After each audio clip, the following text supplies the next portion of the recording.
Hello, good morning, good evening, good afternoon, wherever you are in the world. Welcome to Celtic Down Under, the weekend review. My name is Anthony Maguire, and we take on Motherwell 1, Celtic 3. As always, joined by Paul Massey. Paul, how you going? Yeah, good, Anthony. First day of my holidays, so 3 weeks off work. So, getting not that much excitement done today, more a few little tasks. I actually did a little bit of work just to tidy a few things up. But actually going away on Wednesday, so looking forward to a proper break. It's always good to get all your loose ends tidied up before you go away on a break, so you don't have to worry about it while you're away.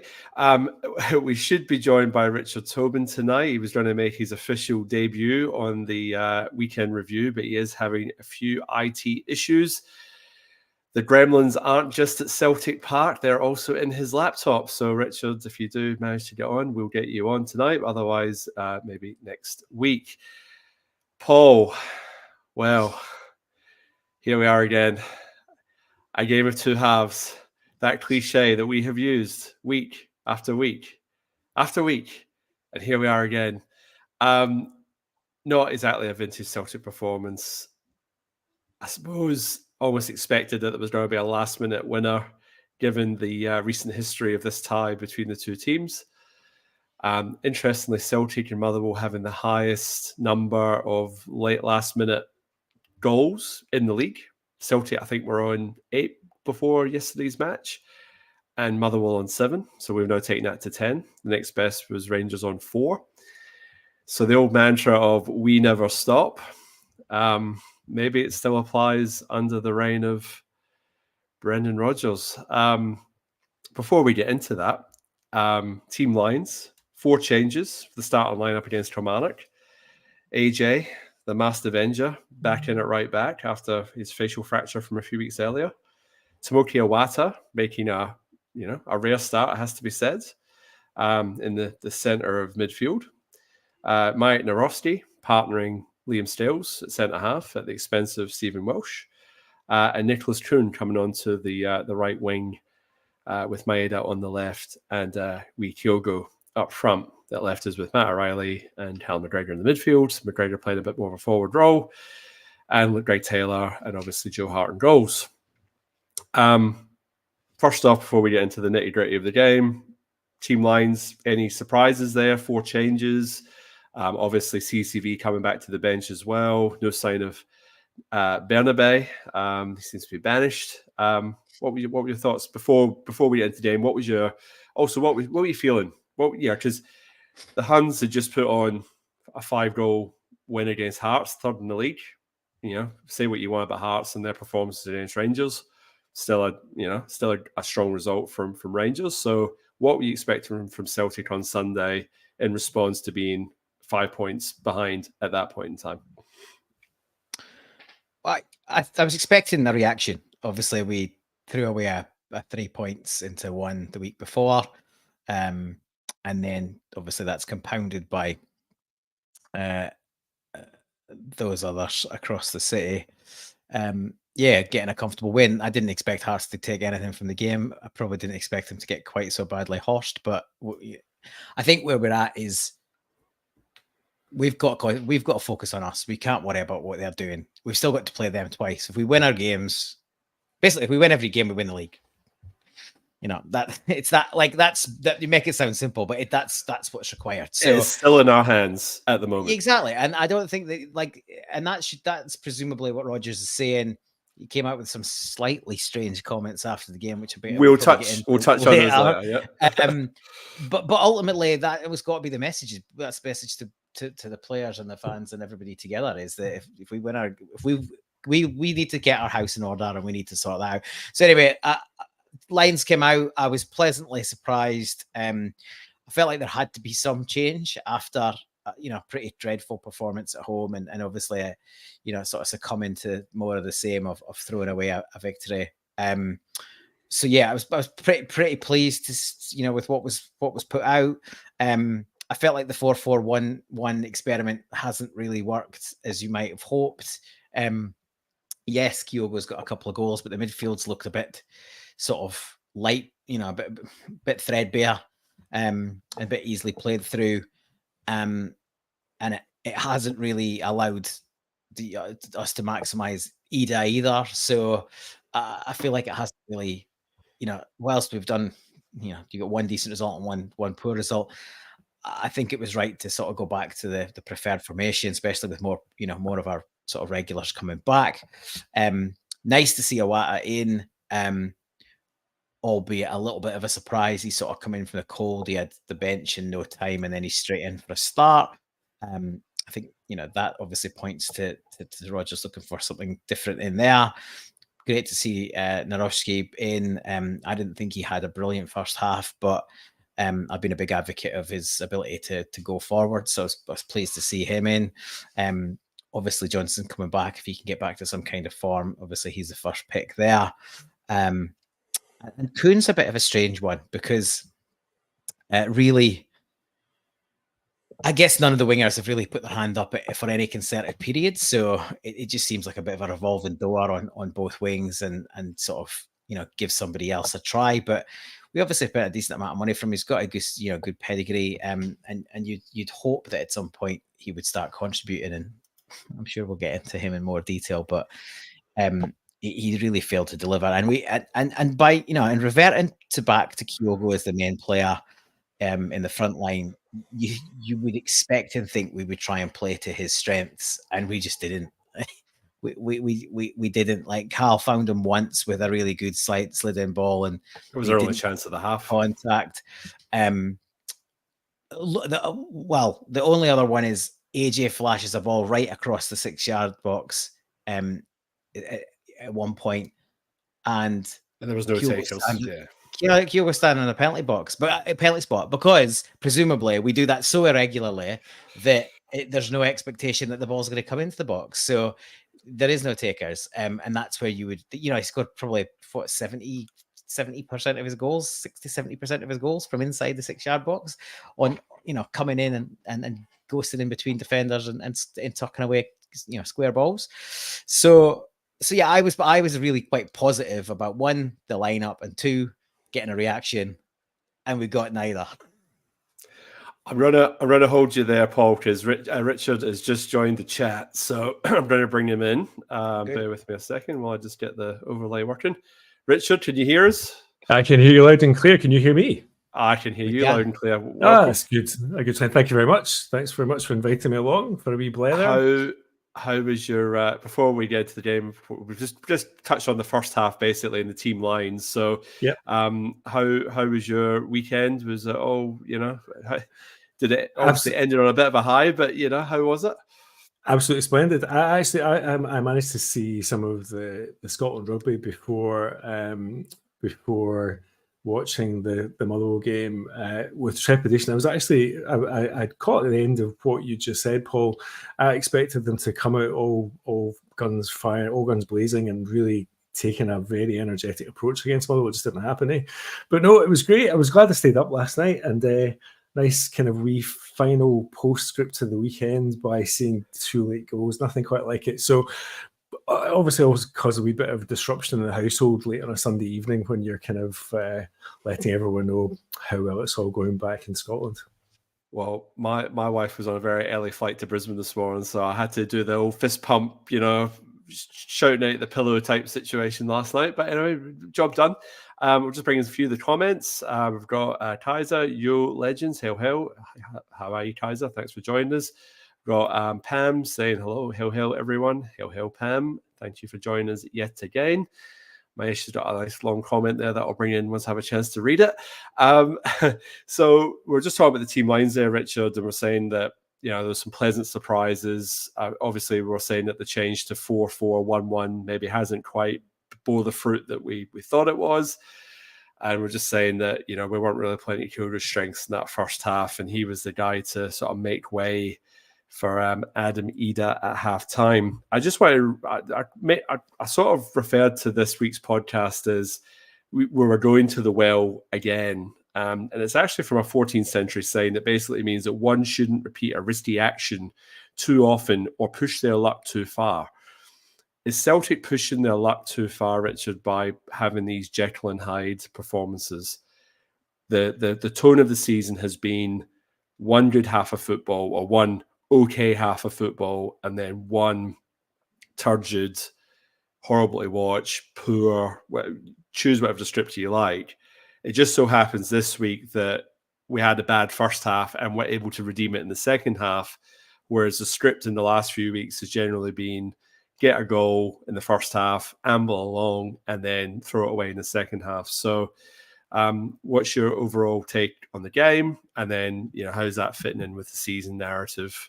Because Brendan Rodgers is all about that narrative. So I'm just having another technology fail. That's why I'm delayed today. So sorry, late to the party, guys. Listen, I'm really interested in the fact that there's so much negativity around. I actually don't think it's that bad.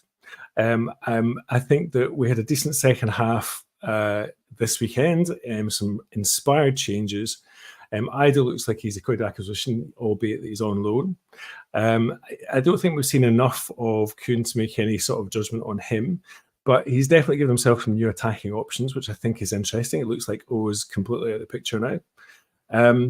I think Pat Warner nailed it when he said the other evening that he sees Kyogo as being a brilliant finisher, fantastic movement, but he needs the ball played in at feet.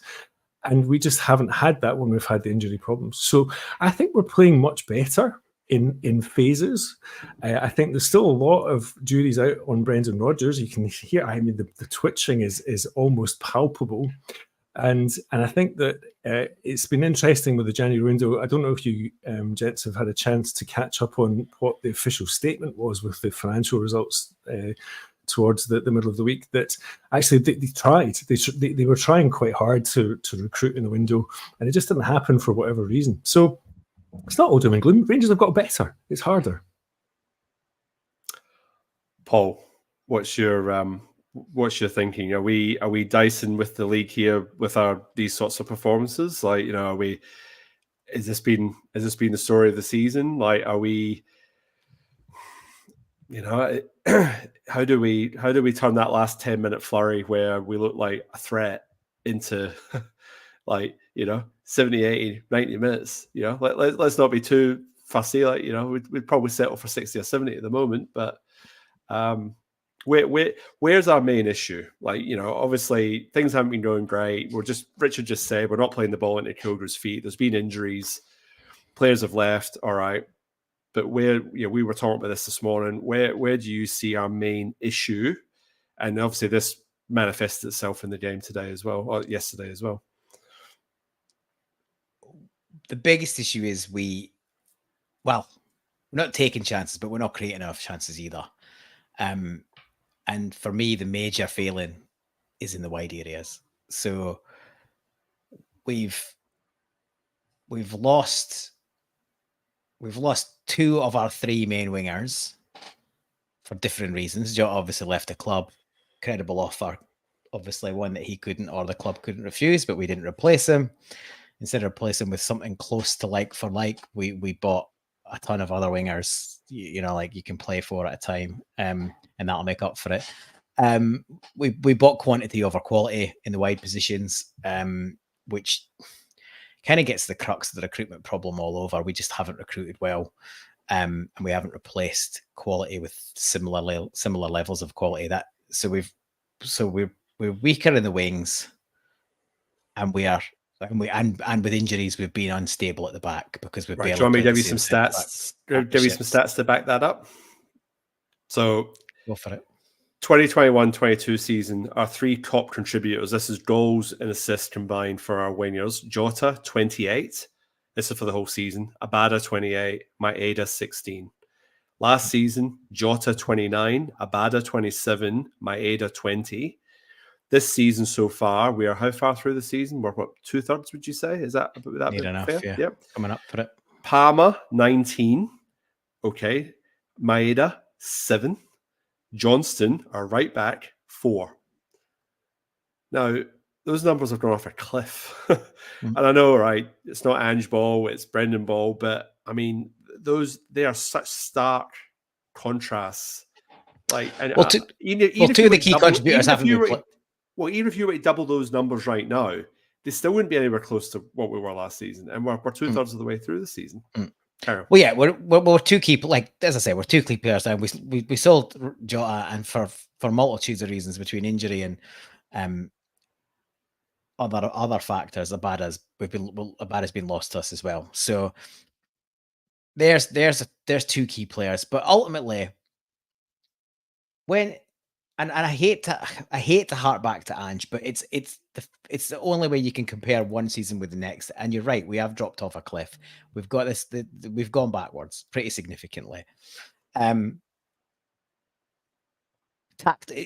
Ange had lost Jota and Abada, we'd have still created chances because everyone knew their jobs and the system was designed to create chances. Until Rodgers changed his tactics or was forced by the personnel that he had available to change tactics and get a right-sided winger on the right side, all season we've not been creating enough chances because the wide players have been incessantly cutting in, getting clogged up, and not producing anything to create a chance or an opening. Whereas Yang comes on second half, is direct, gets to the byline or makes space that allows Johnston to get to the byline, and balls are flashing across goal, and lo and behold, you put the ball near the goals and chances happen. So tactically we've been poor. And to me, the way Rodgers plays football is keep ball and hope somebody does something special with it. Whereas Ange's system is get the ball forward quickly and into the area quickly. And if you keep doing that often enough, you'll create lots of chances and you'll convert enough of them to win the game. And I really think we need to get wingers that are playing on the side that's a preferred foot and get into the byline and getting balls cut back or crossed in. And second half was 90. First half would be enough to get football banned. We were dreadful. I by halftime, I thought it was about as bad a half of football as I'd seen all season. And we've watched some terrible halves of football. It was awful. Like, it just wasn't nice on the eye. Like, you're sitting there going, one, Motherwell are good value for their 1-0 win, were their 1-0 lead at halftime. They were definitely worth it. It could have been more. We were all over the place. Like, we couldn't pass to each other. There was no movement ahead. We were disjointed. We were poor positionally. We didn't look like we wanted it even. Like, I'll let a lot of things go in terms of, off form or a short pass, missed pass. But when the work rate isn't there to back it up as well, like, there's a few players working their socks off, but there's a few just jogging about, not sure. Like, there was a period where we couldn't even find a man at a throw in. So nobody was showing it for throw ins. A couple of players were hiding, if I'm being brutally honest. And by halftime, just sitting there going, I have no earthly idea where we're going to dig ourselves out of this one. But then fair play to the manager, fair play to the subs. He does change it, and we get a near instant reaction. But he's changed. He's effectively gone away from the tactics that he's played all season by making his changes. And that's what gets us out of the hole. So an answer to long-winded way to get your answer to your question is we need to move the ball more quickly. We need to go forward. We need to, get the ball wide and in early. And we need runners using good movement to make space for others and then be found. And then once you're in there, take a few of your chances. Score more goals than the opposition. There you go. Simple as that. It's as easy as that. Richard, what was your take on the first half? And then particularly, I'm curious what your thoughts on Nicholas Kuhn, because obviously that was probably his first extended sort of sighting in a Celtic shirt. I've got a feeling it's going to take a while for Celtic fans to take after that, but I'm curious to hear what you've got to say about that. And the other one I felt that was a bit ropey, particularly in the first half, was Liam Stells. We know Paul's thoughts on Liam, so I'm curious to hear your take. But some of the words that Brendan Rodgers used were we were too passive in the first half. Totally agree. We were way off it. And secondly, disjointed and disconnected, playing the ball through the lines. So what was your thoughts? And you may as well chuck in talking about the Motherwell goal as well, because it actually was quite a well-worked goal. Yeah. Right. So first of all, Kuhn was the kind of first point you brought up there. Look, I think he was largely anonymous, but I think that just reflected the first half performance. There wasn't very much created. What we did create seemed to be down to Motherwell errors, really, more than anything that we actually did. Scales. It was lovely to see CCV come on in the second half. I think he actually stabilised Scales, probably told him where to go, where to be. A lot of positional play from central defence, organised by Cameron Carter-Vickers coming in, and he looked just so much more assured. Joe Hart had a couple of moments in the game where you thought, okay, you've announced your retirement this week, but you could have very easily cost us a goal. And the bit that surprised me was just the lack of energy when you would have expected the response to Rangers pumping Hearts 5-0.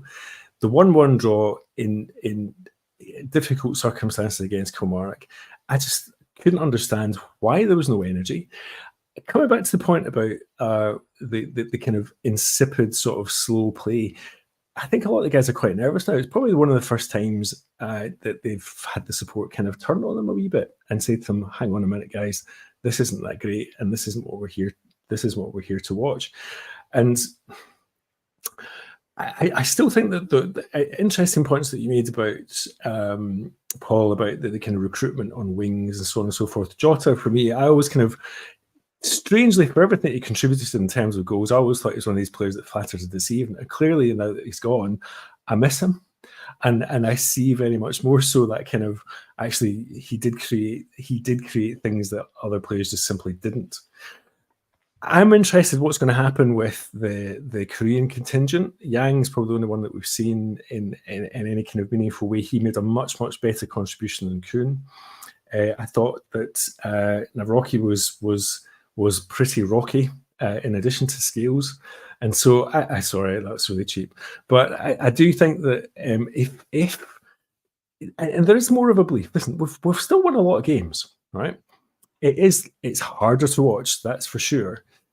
But we're still not going to be that far away. And I think there's still a competitive edge versus Rangers. I don't think we've lost the league yet. But, I think that in the next you've got a game coming against Dundee in 2 nights' time. Yep.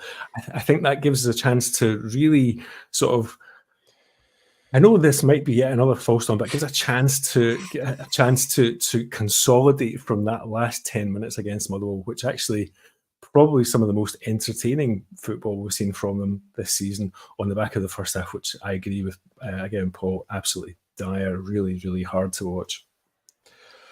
We may as well touch on Motherwell's goal before we move into the second half and talk about that in earnest. It was quite, Lennon Miller had a good game. Like, he bossed that midfield. He's 17 years old. He's definitely a talent for the future, but, potentially for the here and now. I've already seen both sides of Glasgow saying we should sign him. A lot of the fans saying, we should sign him. But that goal, I mean, the flicky sort of spin turn that he did took McGregor out of the game. And then you're thinking he's just trying to shoot. But then he had the presence of mind to say, nah, I'm going to square it to Blair Spittle, who then absolutely buried it top corner. Joe Hart, absolutely no chance. Nerosty trying to put the block in, but, enough space to make it happen. But it looked...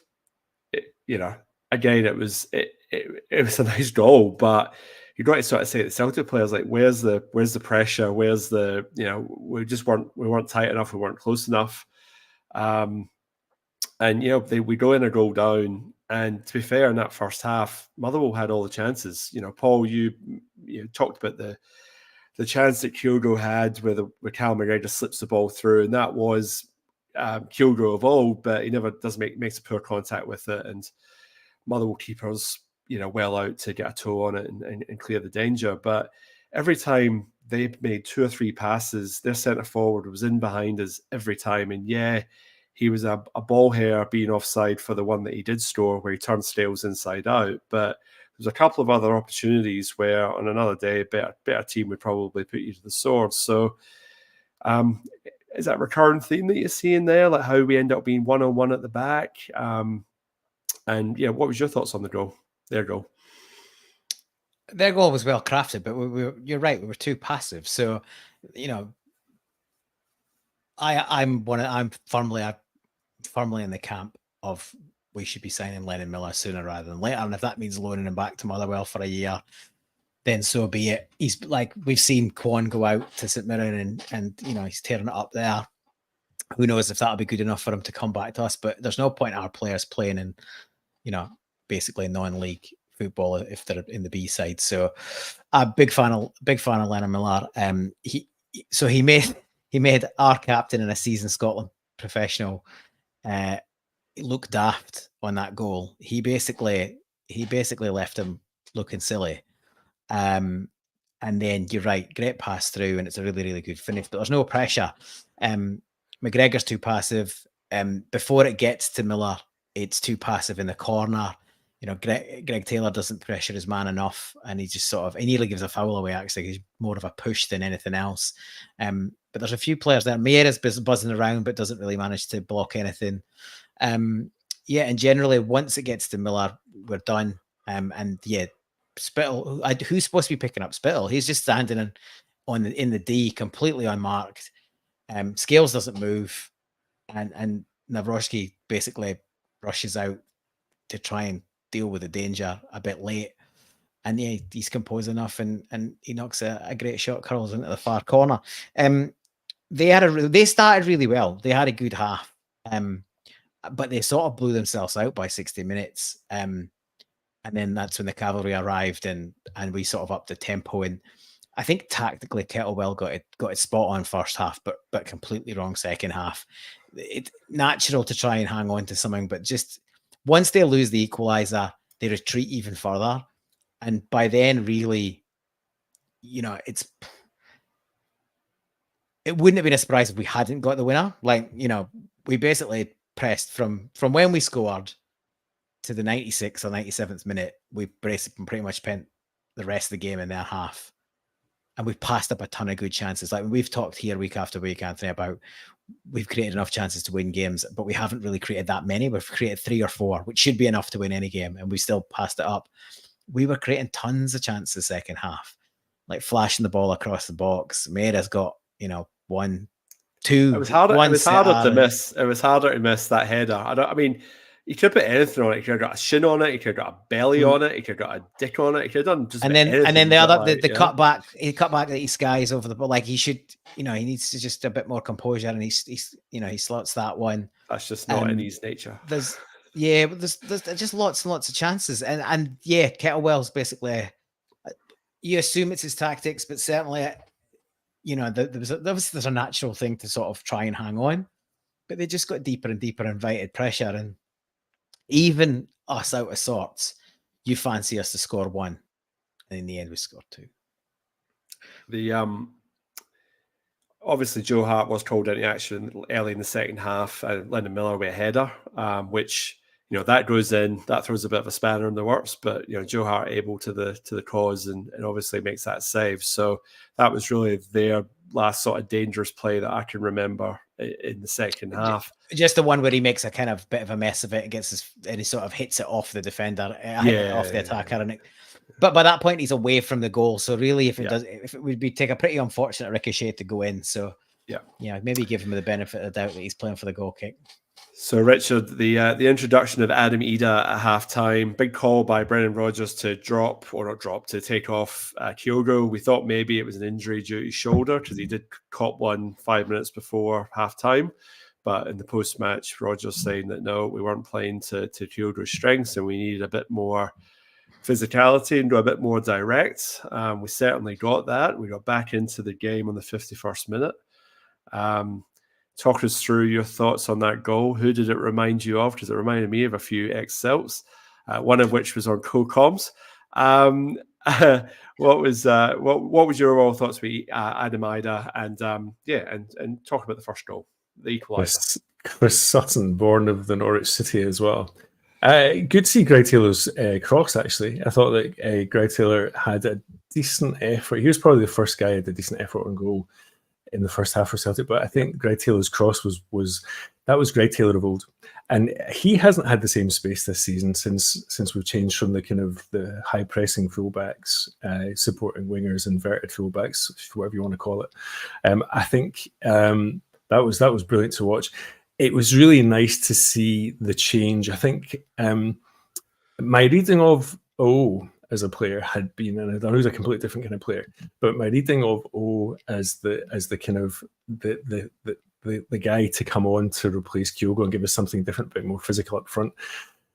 This guy's got it all in terms of the physicality, his movement for the second goal was very clever. But also the fact that he is a target man. And again, I think I'm sorry to keep repeating Paul, but when we changed it in the second half, that was the major change. He became a target man, something different, someone to look for and be playing a ball into at height as well as on the feet. So I really enjoyed those few minutes of football, and I was really pleased to see Greg Taylor get involved again. I think that he's actually had a difficult season. And I think that he supported play very, very well throughout that kind of whole second half. Fair point to bring up Greg Taylor, because it was a very direct pass into Ida. And I don't know whether Bevis Mugabe and the other Motherwell centre half thought they were still marking Kyogo, but they quickly realised that they were marking big Adam Ida, because he rose like a young salmon. I must admit, I got out my seat with that one. That was some goal, and it was completely a bolt of blue, but it got us back in the game. I mean, and it was early in the second half, so then we had time to build on that. And I kind of felt the next building block came when Yang replaced Kuhn, because Kuhn was giving us nothing. He kept cutting inside. That's not what we needed.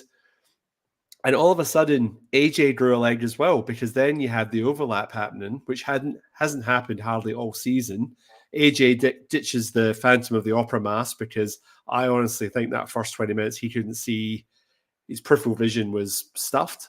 I thought Callum McGregor had the same issue when he wore the mask for the period of time, but AJ's throwing it off, and all of a sudden he's grew a leg. And like I said, it was his ball. It comes, that ends up being the one that sort of leads to the winner, or puts us 2-1 ahead sort of thing. But Paul, our fullbacks in the first half, I felt were a bit, again, that disjointed feeling where they get the ball and they just, like you say, throw-ins, passing forward. It was very difficult, and it just not smooth. But in the second half, like you say, Motherwell tired. The game opened up a little bit. We started moving the ball a bit quicker. The overlap started to happen. Was that part of the catalyst for change? I mean, obviously, we've touched on Ada. We were talking about Yang, but do you think I felt the fullbacks had a much better second half, and that contributed to the overall kick on that we needed to end up winning the game. They did. They absolutely did. But I think it was part of a broader change, just tweak to the shape. I think we were a wee bit we were all over the shop first half. But one of the reasons for that, I think, was Iwata was sitting probably 5-10 yards too far up the pitch. So there was too big a gap between him and the centre backs, and that was allowing. And there was probably too big a gap between the centre backs as well, and that was allowing those gaps for Theo Bair and others. Miller was getting into them, Spittle was getting into them, and then Vale as well was occupying some of that space. And equally, O'Reilly wasn't getting far enough forward. McGregor was quite often the furthest midfielder forward. So just that midfield three, and again, probably first time those three have played for a while. It was just all quite disjointed, and that was the main part of the disconnect. And the fullbacks sort of join into that because they naturally come in a bit. So I thought, and Rodgers mentioned in one of his Sportsmaster interviews that there was kind of a bit of a reset at halftime, and obviously Adam Ida coming in with and making him a focal point up front was one of the key things. But I think Iwata's positioning was better second half. He just dropped a bit closer to the centre backs. O'Reilly, especially in the last, probably after Yang came on, so from about 70 minutes onwards, O'Reilly played a lot further forward, and he was involved with Johnson and Yang. They were playing really nice triangles. Dare I say it, almost back to some of the style of play we were used to seeing last season. O'Reilly's come in for a hard time since the break, and his form has dropped off. I think there's a lot of narrative going around that it's, to me, it's a bit lazy in that, his head was turned by the apparent Atletico Madrid thing, and he's down tools, or he's just got over distracted. I think it's a bit more complex than that. He's been asked to play nearly 90 minutes in every single game this season because we haven't had the players, and he's been the talisman. So, and McGregor's probably suffered to a similar degree. They've played a lot of football, and they've been asked to play 90 minutes pretty much every week. It's pretty hard to hit that form and to keep that form all season, especially when the players around you keep changing. You know, the front line changes, the wings are always changing, his partners in midfield have even been changing. And so he's been asked to do different stuff at different times. But I think when he was asked to play that little bit further forward, or encouraged to get forward, and had players around him in that same area, looking to link up and go on, he was thriving. He was in the middle of all of that chance creation that happened in that last 15, 20 minutes. O'Reilly was in the middle of it. He maybe wasn't the one that played the final ball, but he was playing that ball to the main player who was assisting. So yeah, that really, I think the whole team was disjointed, and the fullbacks were part of that. But you know, the midfield's your engine room, and it didn't function first half, and then as the second half wore on, it really did start to click. And it, like Tomoki Iwata playing where he did, gave a bit more protection. And then, you know, just as a midfield unit and the fullbacks linking in with them, they were all just working better together. And so hopefully that's something that we can push on from here. And then the other big factor is, and we've only just sort of briefly touched on it, and Richard made the point, just by stepping on across the whitewash and being on the grass, CCV makes the whole team better. It's just he just has to be there because he exudes confidence. That confidence flows through the team.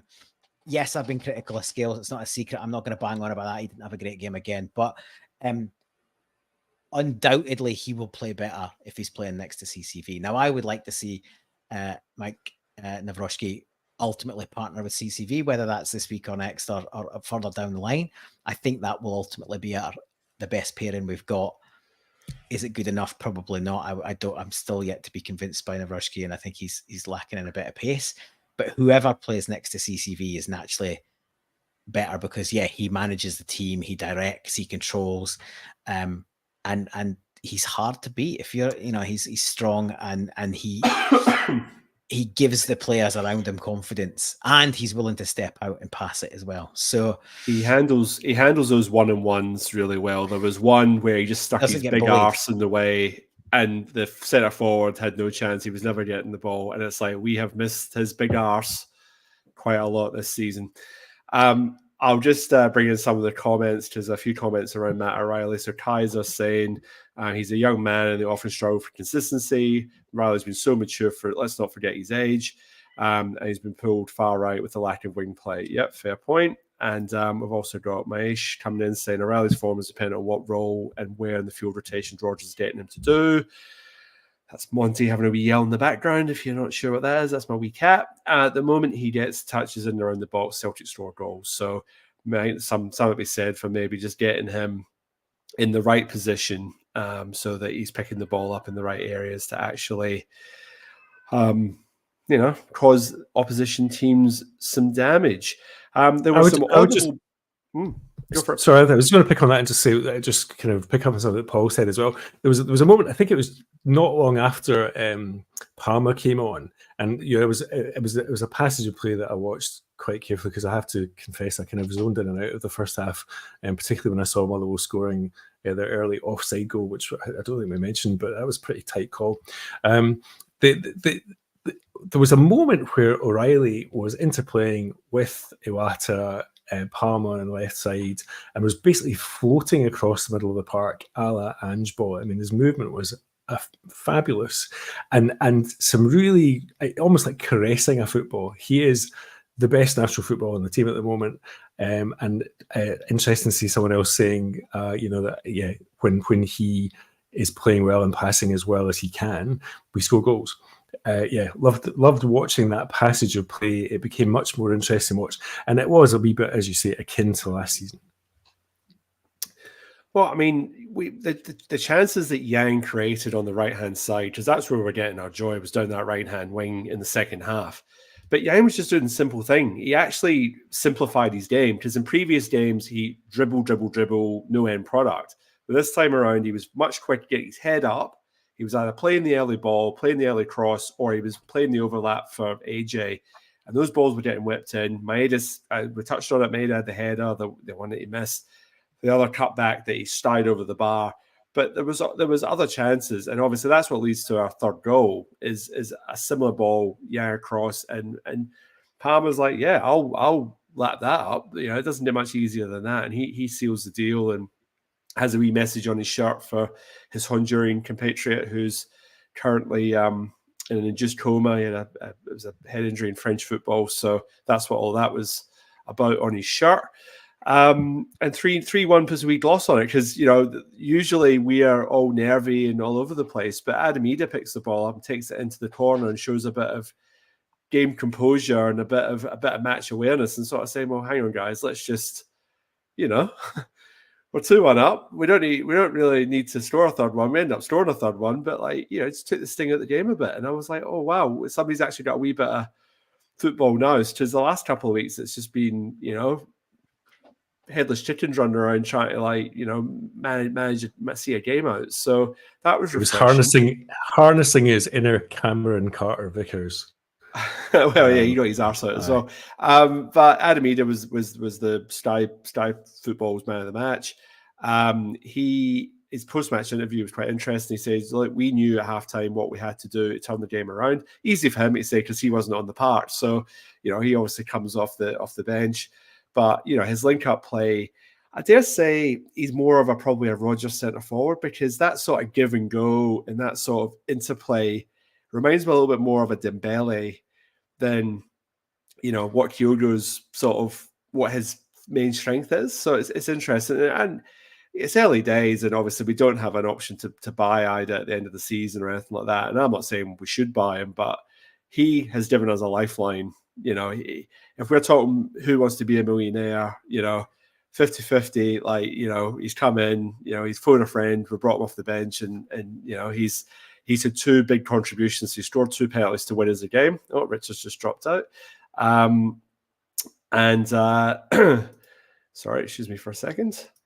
And then he's got a couple of a brace yesterday to get us the win again. So, what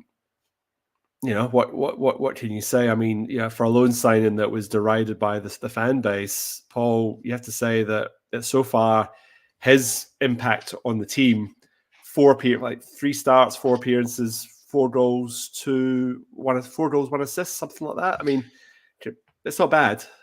It's a really good return. I think we should be careful about saying he's derided by the fans. I think the fans were rightly disappointed with how the transfer market work went. I don't think it was there's no disrespect to Adam Ida himself, but one loan signing in a position we've been harking on about for over a year, and we haven't really replaced Georgios Giacomakis, then it's disappointing in terms of we've got a amount of money sitting in the bank, but the player himself can only kind of come in and do what he can. I think he's been great. He put in a really good performance. He's the header for the first goal is brilliant. He has another one just that, a bit before that, a bit after that, but before the sort of end run, where he should probably do better. He doesn't get enough on it. He just has a little flick and it just goes past the post. But that's a decent chance. And his finish, the composure on the finish, and he showed how he's got a cool head on the penalties, particularly the injury time one at Easter Road. But to step up on debut and score 2 penalties, given the problems we've had there, we know he's got that kind of ice in his veins. But it was such a good, that the technique of letting that come across his body and use the left foot and then just planting it back in the bottom corner. It looks easy. That's a really difficult skill. And again, composure and just a cool head when you need it. It would be really easy to snatch at that with the other foot, or lean back and it's in the middle of the goals or over the bar or wide. But yeah, his general link-up play was great. Really strong. He drew that foul on the edge of the box and they looked at it in VAR. I think he was a bit lucky not to get a red, to be honest. Yeah, I don't think the cover's there. Is it a goal scoring chance from 18 yards? It's a yellow for me. I think a red would have been harsh. I think the two centre halves were sort of still slightly behind. I know what you're saying. I think obviously Bar mounted a case because they made Willie go look at the bar. Yeah, Willie wasn't having it. And look, I think I was watching on Celtic TV, and I think one of the commentators said now has got no real quite happy to see refs. It doesn't I think one of them said it doesn't happen very often that the ref sort of sticks to his guns and effectively overrules VAR. But there's nothing wrong with that if in the courage of the convictions. You could make the case either way. Could you make the case that it was, whatever the language is, a major error? Clear and obvious. Clear and obvious. Yeah. So I don't know. I don't think either of those defenders is getting there, to be honest. But is it a clear goal scoring opportunity? A shot from 18 yards with just the keeper to beat? Maybe. So yeah. But I guess one of the things that I thought was funny in the aftermath was obviously the hordes from the other side were up in arms. Where did they find 6 minutes from, etc., etc. Well, a good chunk of the 6 minutes came from the VAR that looked at a couple of things. Casey was injured with a hamstring pull for quite a while. And then I think both teams use 4 or 5 subs. So it's not difficult to get to 6 minutes these days. So I don't think there's any kind of question there. But yeah, he's just a big, strong boy. Like he's not the finished article by any stretch of the imagination. And yeah, there's people saying, it's a shame we're just developing Norwich's player for them, or it's a shame we haven't got an option to buy. I don't think that's the end of the world. If he goes on a rampage between now and the end of the season, fires us to the title, we'll win the league. We'll win the league, yeah, and we'll have 60 million in the bank. So if we want him, we can probably afford to buy him. And there's no, sometimes there is just cameos for players that come in and they do a really good job for half a season or a season, and that's it. So I've got I think basically from here on in. He's more of a Giacomakis, like that finish, that drag across like that. That to me was a Giacomakis goal. That's the sort of goals that he used to score. Those sort of like 6 yard type, with those crosses. And I thought, and even the header as well. I went, well, maybe we haven't replaced him. So obviously he's on a loan to the end of the season, but he actually is that valid other option. Because I think, like Richard did say, that O's meant to be this alternative option, but I think O is just Kyogo light.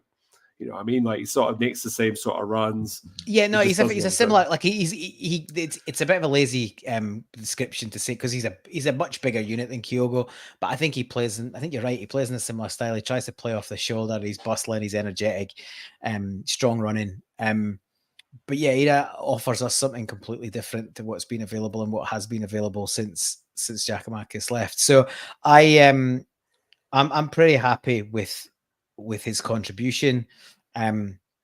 I think he's got to start. It sounds crazy to say you'd leave Kyogo out, but if we're not going to play to the kid's strengths, what's the point in playing him? And we've failed to get him service all season, so I don't see how that's going to change with 11 games to go. So, well, my only other shout was maybe play Kyogo on the left wing. I mean, no disrespect to Maeda and Palmer, but like just as another option. So wingers haven't really set it alight this season. So, I mean, you imagine Kyogo coming off the wing for those chances that Maeda had in the second half. You think Kyogo would snaffle those, wouldn't you? You would think so. You would. So, look, it's a possibility. There's some good things in that we're starting to get players back in the squad. Fingers crossed that they all stay fit, because no sooner have we said that previously than others have got injured again, or we've had reoccurrences of injury. I saw something somewhere else that basically said if CCV stays fit till the end of the season, we'll win the league. I think that's a pretty fair shout. It really simplifies it, and more will have to happen from there. But that's how big a player he is for us. The same could be said about Joe Hart, to be honest, because if we have to put Bain in goals, I'd want to shoot myself in the head. Don't even go there. Right, Paul. So, we're quickly running out of time. I want to run through some quick comments, and then I want to just turn to Brendan Rodgers' post-match comments, because I found they were quite interesting. We'll do our little man of the match wrap-up, and then we'll have a quick comment on what we think the team lines will be for Dundee. So we've got a lot to get through in the next 10-15 minutes. So Pam says, I miss Giacomakis. Good shout. Well, you're in America. You get to see him play in the MLS, Pam. Maesh, GG on steroids, looks much more mobile. Kaiser saying he's the Irish GG with 2 lungs. And then Pam's just saying here CCV and Hatate will make or break the league for us, in my honest opinion. To point Pam, hopefully Hatate is not too far away, because he would be nice to have bringing into that midfield. Paul, Brendan Rodgers, very much the siege mentality, obviously using it in the dressing room, but also his post-match. He said it on Celtic TV. He said it to Sky Sports, and he also said it to the BBC, which I'll touch on in a second. But I think we are writing. I think he said it to Clyde as well. So bored as well. Yeah. We are writing our own narrative. The story apparently has been written, but we're writing our own story. He said it over and over again, and everyone didn't question it. One reporter did decide to make him try and explain himself, and that was Jane Lewis at the BBC, which ended up with Brendan Rodgers saying, you're a bit dismissive, and I felt a bit patronising by saying, oh, good girl, and I don't need to explain myself, and sort of walked off, and all got sort of laughed off on the coverage at the time, but is obviously starting to blow up a little bit on social media. Paul, was that a good look?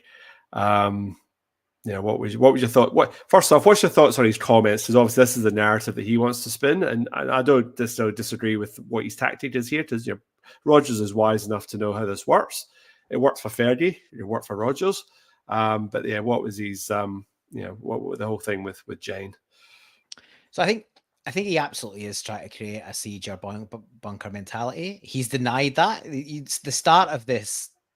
Or the initial part of this that I spotted was the other week when he was asked if it was that real awkward press conference where he was asked if I can't remember which 2 players it was, but how did they feel about being dropped, or what was your views about dropping them? And he just said, well, they haven't been dropped. And it just sort of stopped. They left that. He didn't say how they've been rotated. He didn't say this, that. He just said they've not been dropped. It was like nails on a chalkboard. Yeah. Yeah. And then it was just this real awkward silence. He sort of stared out, this poor reporter. And then, to be fair, that reporter then said, well, it seems like do you feel like there's a bit of a, you're under pressure and there's a siege mentality, a bunker mentality? And he denied that at the time. He said, no, we're not feeling that at all. But I think he already was starting to build that, and he absolutely has doubled down on that in recent weeks. And there's 2 things it does. One, it sort of helps build a togetherness in the dressing room. It's us against everyone else. It's, we're backs to the wall, blah, blah, blah. We've got to show them. There's nothing really too wrong with that. And also, if he's taking the pressure in those press conferences and sort of the focus is coming back on him, he's taking the pressure off the players to some degree. And I don't think that there's anything too wrong with that. That's sort of a decent idea as well. I just think I don't think he's handling it particularly well. Like, if you're going to do that, you've got to remain cool under pressure. And he hasn't. So the other week when he made that weird comment and there's that awkward standoff, he looked a bit rattled, and it just seemed a bit, he just could have handled it better and been more. Well, I think if you're going to throw out those sorts of comments when you say, we're going to write our own narrative, then you surely have to have your backup line if somebody challenges you on it. Like, surely you've got to think it through and go, well, all right, if people accept it, well, great, mission accomplished. I've achieved what I want to achieve. But this is a Scottish media pack. Chances are, if I say the same thing in 4 or 5 different post-match interviews, obviously it's not going to happen in Celtic TV, but somebody might ask a follow-up question and sort of say, well, what do you mean by that? Like, what are you getting at? The thing that reminded me of is, do you remember the John Dahl Thomason interview when he was at Malmo? Oh, I remember that. He made the comment, and he got pressed on it a couple of times. Well, you're all clever guys. I'm sure you can work it out. It was a brilliant line. It made them all look he had daft. to do. It made him. He did a bit of a kind of wry smile, and it's so famous. It's a meme everywhere now. Yeah, he could have just handled it. Look. There's a lot of heat coming for misogynistic comments, and it probably is borderline misogynistic. However, I think it's more just patronizing and just a bit unprofessional, really. That said, I think she was a bit needly, so you can expect a little bit of needle back. I think in the cold light of day, he probably should have chosen. He would probably have wished to choose his words better, just because of how it's now construed. He does say "good man" or "good lad" to a lot of the male reporters, so like for like. But you know how it's going to be interpreted, and it's fair that it is interpreted, because long has been the case where women aren't treated fairly in and around football, whether they're as fans, as reporters, even women's football, etc., etc. So it's I think he probably wish he'd said something a bit different. Although there is a sort of line coming out that it might not have even been him that said it, because there was 2 or 3 other voices at the end of that. It sounded like there was at least a producer or a PR person from Celtic that was sort of saying, "We're done," or "That'll do," and then the good girl comment came after that. So I'm not saying it wasn't him, but there's more than one voice on there, and it's a bit unclear. So I think he'll probably wish he'd handled it a little bit better. It's interesting though, because there's a lot of focus comes on Rodgers for these little bits of where he starts to look rattled or pressurized, under a bit of pressure in these interviews. Well, Baldemore's been nearly blown his top. He got sent off in a friendly in the winter break. Nothing. Like, it just gets glossed over in the press. So there is a double standard in terms of how that stuff is looked at. But I think, we've got to again look at our own house. We've got to look at our own house in terms of how we play football, but we've also got to look at our own house in terms of how we deal with this stuff. And I think he probably just could have handled it a little bit. I just think our comms in the last month or so has not been great. Like, just the messaging, the player interviews, just in general, it's been a little bit ragged. I just kind of feel like that's something that should be just tidied up a little bit. But I think comms has been poor all season, to be honest. Like Rodgers has flip-flopped in terms of messaging all year. You focus on it more though when things aren't going well, though, and obviously, since the turn of the year, we've bit of an iffy patch. But anyway, next 2 questions, Paul. Before we wrap up, will this be a catalyst to kickstart the rest of our season? And do the team that finished on the park? Is that the team that starts against Dundee on Wednesday at Celtic Park? Probably not. I don't think a lot of them will.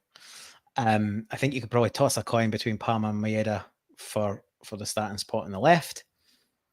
Wata, along with the rest of the team, was rocky first half, but I don't see the point in bringing him in, playing him for 60 minutes, 70 minutes, and then discarding him back to the bench again if you think he's going to be important in the running. So I'd be tempted to play him again. And unfortunately, that probably means Bernardo's back on the bench, which he can feel hard done by because he hasn't done a lot wrong. He's been a victim of these tactical changes. So the 4-1-1, he was the one that lost out in that. And then Cal being pushed forward, he's the one that loses out there.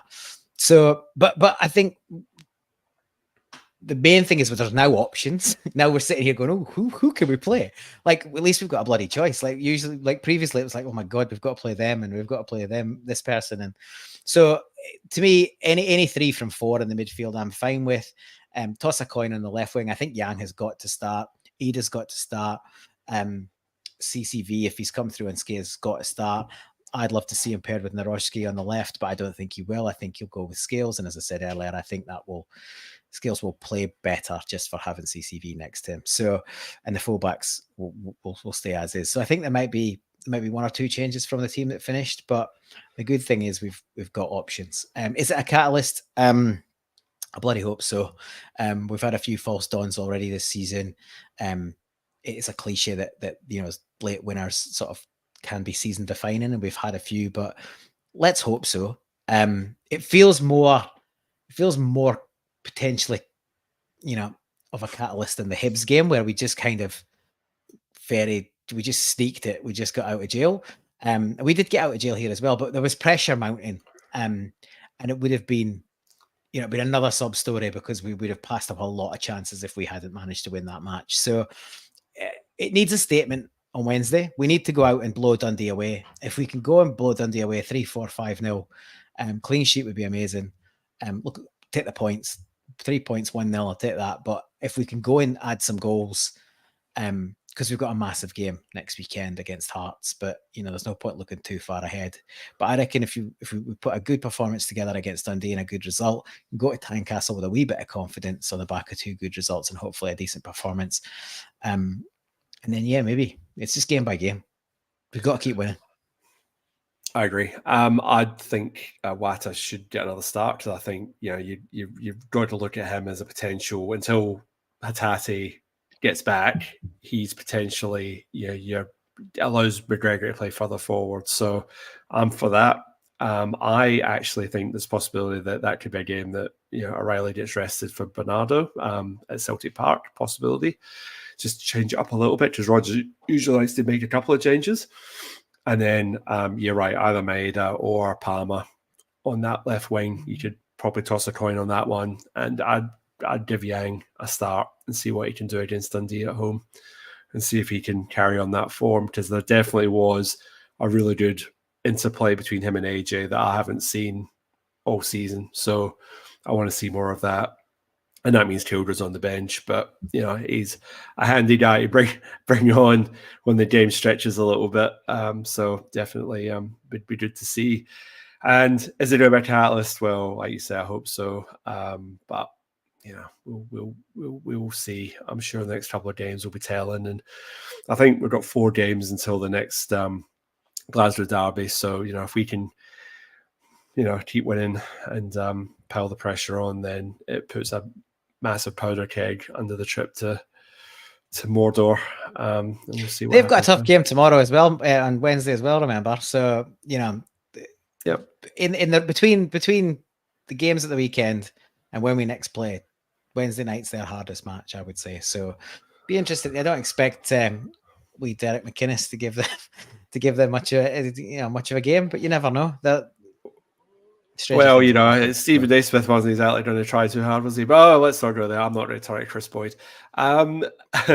Who was your man of the match, Paul? I think we know who you're going to say. I know who Richards texted me. He said Adam Ida. I've said Adam Ida. Ida, have you got to say it? Who's your man of the match? That's 3 for 3. There was a few decent performances, especially second half. But yeah, big man comes up and scores 2 clutch goals. Can't be anyone else. I must admit, very rarely do I give a substitute the man of the match, but I mean, it totally changed the game. And that I say that header was just, I was like, oh. Well, it also benefits in the fact that nobody played well first half, so you can boil it down to who played well second half. Correct. And he played the full second half. So. Fair play. Paul, you're obviously going to be on holidays for a few weeks, so we're going to be missing you. Hopefully Richard sorts his gremlins out, his laptop. He does apologise. So he reckons he'll have it all up and running again for next week. But he was very happy to join us and hope you enjoyed having him on board tonight. Paul, what have you got for us? Yeah, so a couple of recommendations. So this isn't that new. This was out in the last year, but I sort of I've been listening to it more in recent weeks, so I thought I'd mention it. I've done quite a few Aussie recommendations on music lately, so here's another one. So this is singer-songwriter, sort of folk alternative woman called Angie McMahon. 2 albums. Most recent album is Light Dark Light. Again, if you are in Australia, she is touring this winter. She's playing Perth amongst other places, and I've already got my tickets for that. That's June, so I think late May into June she'll be dates around Australia. But she's starting to blow up in other parts of the world. She's got a US tour before then. So Angie McMahon is worth a look. And then the other one is for any Elbow fans, they've got their a new single out and album is coming in the next few weeks. So keep an eye out for that. Paul Massey single-handedly keeping the live music industry afloat in Australia. Well done, mate.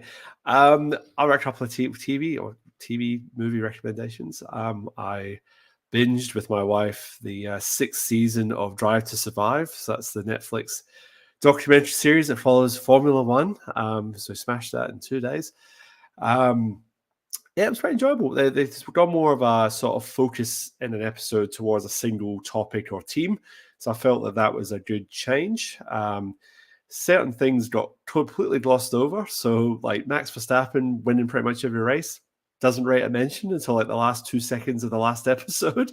A couple of the drivers don't even get an interview or nothing. So there's a few sort of teams were kind of blackballed a bit. But overall, like I said, it was just pretty, dramatic sort of flair for the old, made a rather boring season seem slightly more interesting in some parts. And the other thing that I watched was June. So that's the Denis Villeneuve movie from a couple of years ago, because part 2 is hitting cinemas tomorrow, I think, or this week. So I thought I better actually sit down and watch part 1. And I actually thoroughly enjoyed it. I've never read the book. I've never watched the original June movie, so I kind of went in clean slate. I'd say it was pretty enjoyable. Very cinematic. The way they shot it and all this desert scenes. Just yes, very well done. So I'm looking forward to part 2, which is apparently the Empire Strikes Back chapter of that particular trilogy. But we'll save that for another podcast. As I said, Richard sends his regards. He'll hopefully be back next week with a laptop that works 100%. Paul, you're going to be on holidays for a couple of weeks, so we're going to be missing you, but we will endeavour to do our best in your absence. I forgot to say previously, but please, if you can follow us on the socials, like tonight's episode. It helps other like-minded Celts see our content, because obviously we like to talk to as many Celts all around the world, not just in Australia, but all around the world as we can. I will definitely be back at 8:30 Western Standard Time, which is 12:30 Celtic Park time next Monday night, because that will be after Celtic play Hearts at Tynecastle, I believe, if my memory serves me correct. Yep. Paul's nodding, so I must be spot on there. Paul, all that's left to say, mate, unless there's anything else that you want to say, is hail, hail. Hail, hail.